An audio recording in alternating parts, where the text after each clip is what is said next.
Good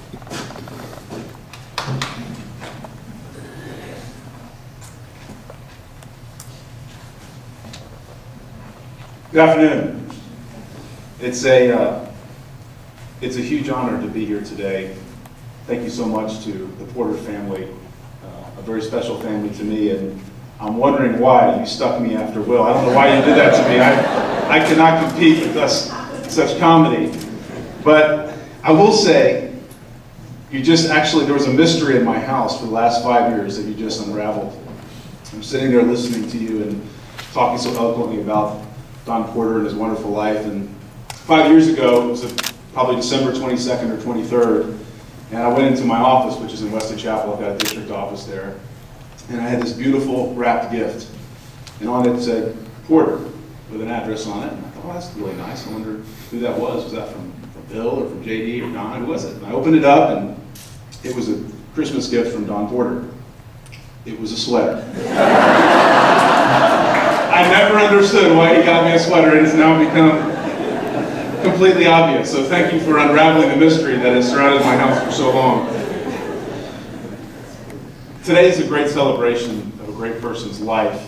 And I first met Don a little less than 10 years ago when I was running for office for the first time. I was a young, wet behind the ears 26-year-old who thought he could be a state representative.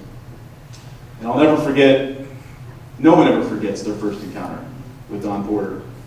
But we started something that I learned to cherish. I had these almost roundtable discussions with the Porter family.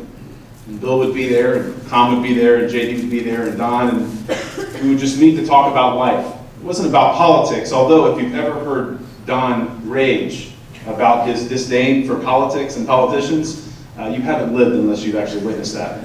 It's pretty special. But I learned to cherish our regular conversations that we'd have. And it was never really about the political process. It was always about Wesley Chapel, Wiregrass, the future, the state, where we were going. And it became such a special part of my tenure in the process. And I've always remembered it. Don had a gift for the one-liner. You would think that in my world, you would have the ability to deliver one-liners is probably something that's a prerequisite for running for office. But the truth is, I didn't know anybody who had a better one-liner than Don Porter. I never knew anyone who could speak less and say more than Don Porter. But the future that we talked about was never about what was going to happen in 3 or 4 years. What was Wiregrass going to look like in 5 years or even 10 years? He always had this big picture about the future of this community. He had this vision of what it could be. And that was what we talked about. That's what I think he was passionate about in that stage of his life.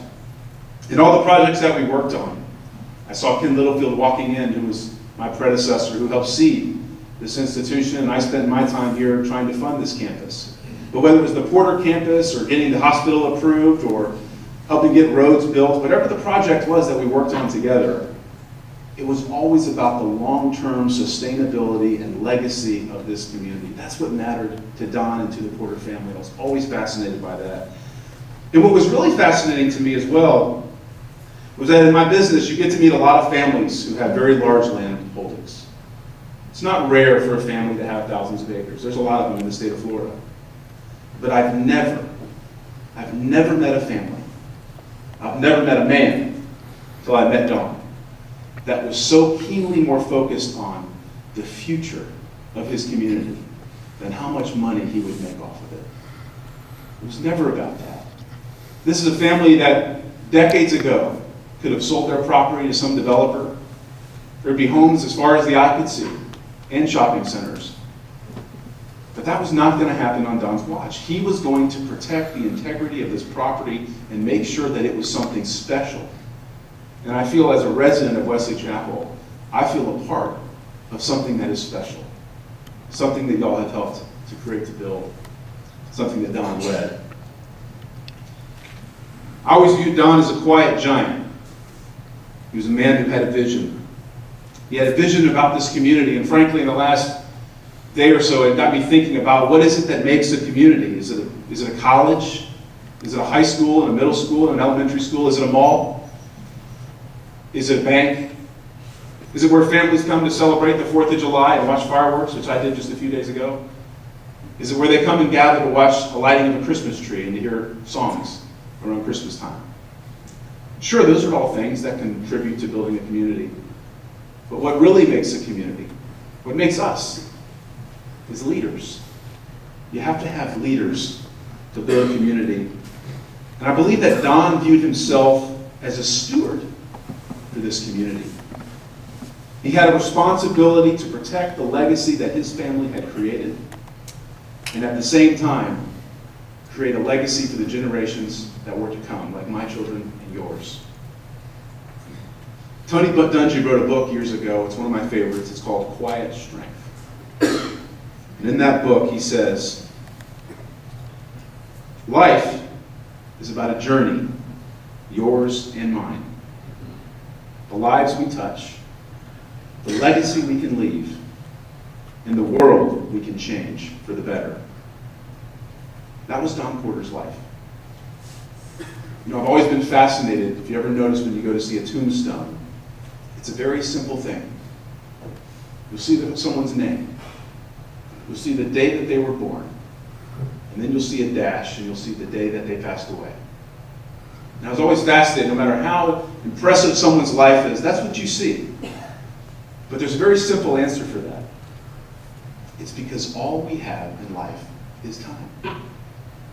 We're given a certain amount of time to make an impact, to give back, to do something special for somebody else. I think God understood that better than most of us. Don Porter knew that time was a special thing. And he spent his time on this earth as an elite athlete, as a person who served his country, as a father who loved his children very, very much, as a brother who loved to be with and have fun with his brothers. And he quietly, ever so quietly, led the creation of a community that will serve for generations. That is a great man, and I feel honored to have known him. Thank you very much.